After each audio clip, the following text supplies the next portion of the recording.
sa lahat, gawa muna tayo ng pesto. Papakulo ako ng water. Iba-blanch natin yung basil ng 5 to 10 seconds lang. And then, may ice water na akong nakaabang dito para dun ko iso-soak after nung 10 seconds. Tsaka natin gawin yung pesto sauce. So, ayan, pwede na to. Blanch lang natin siya ng 5 to 10 seconds. Iso-soak lang.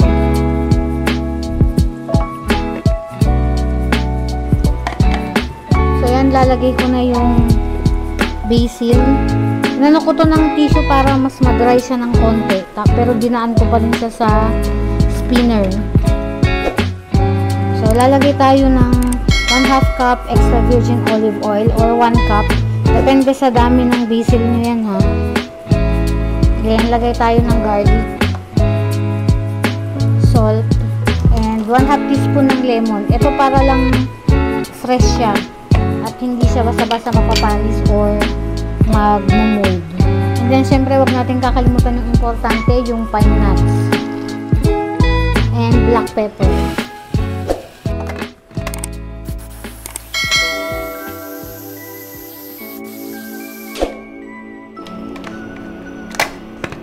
Then, dagdag tayo ng a little extra virgin olive oil.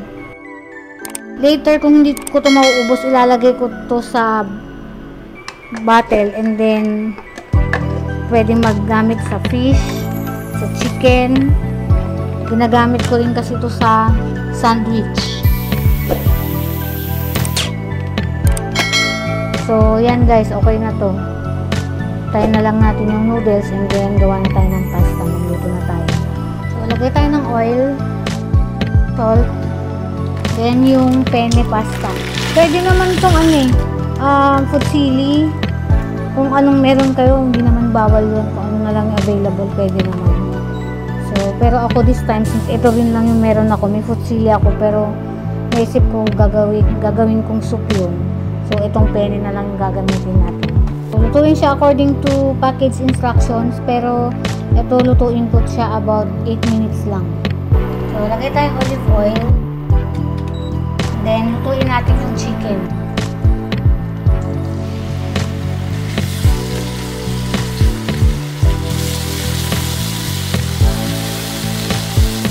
Lutuin natin muna ng maayos yung chicken bago natin ilagay yung iba. Mabilis lang ito guys. Kung meron na kayong nagawang pesto sa ref, napakabilis lang nito.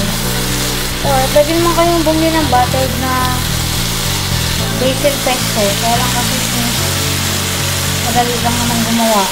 At meron naman akong available na ingredients. Siyempre matuwa ko yung gawin natin sa from the scratch. Lagay tayo ng konting Italian seasoning at yung konti lang. Lagay na natin yung pasta noodles or yung noodles. Then yung cream.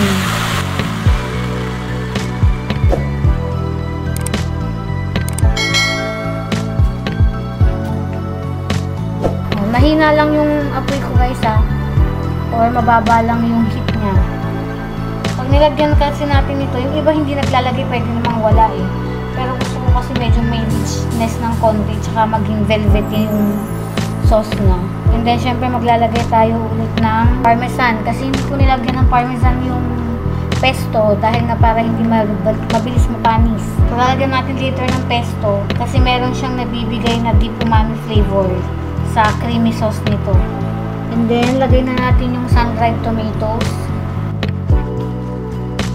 Ito, gusto ko minsan naglalagay kasi, yun nga, meron siyang na-add na medyo tangy na sweet burst. So, masarap din siya pang tanggal umay.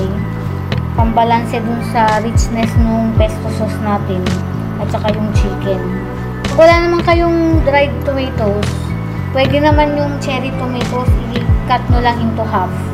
Pwede rin yun. So, off na natin to. Ayan, off ko na yung lutuan. And then, saka natin ilalagay yung ginawa kong pesto sauce.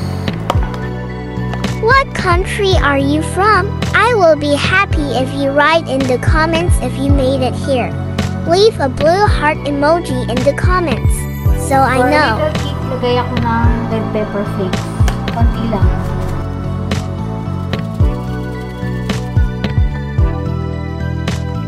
Masarap nito kapares ng salad or garlic bread. So, lagay ako ng parmesan.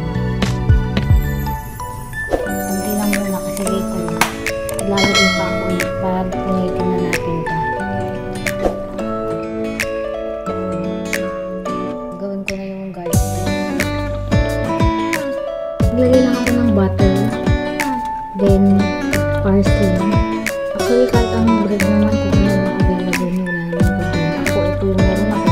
So, dito tayo sa loaf. Pwede naman to garlic powder, pero ako kasi mas prefer kung maglagay ng fresh garlic. Right? Kailangan ko ng pasta plate. So, yan, nilagyan ko lang siya ng butter, garlic na fresh, and parsley. Then, nalagay ko na to sa oven toaster. Pwede namang garlic powder kung gusto mo flavor. Pero mas prefer ko kasi yung fresh garlic para mas masarap.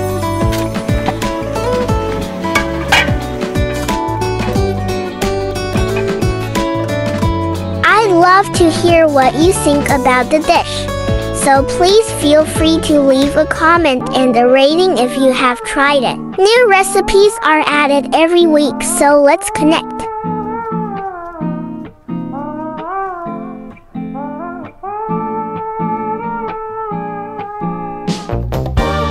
If you made it to this point of the vlog, thank you so much for watching all the way.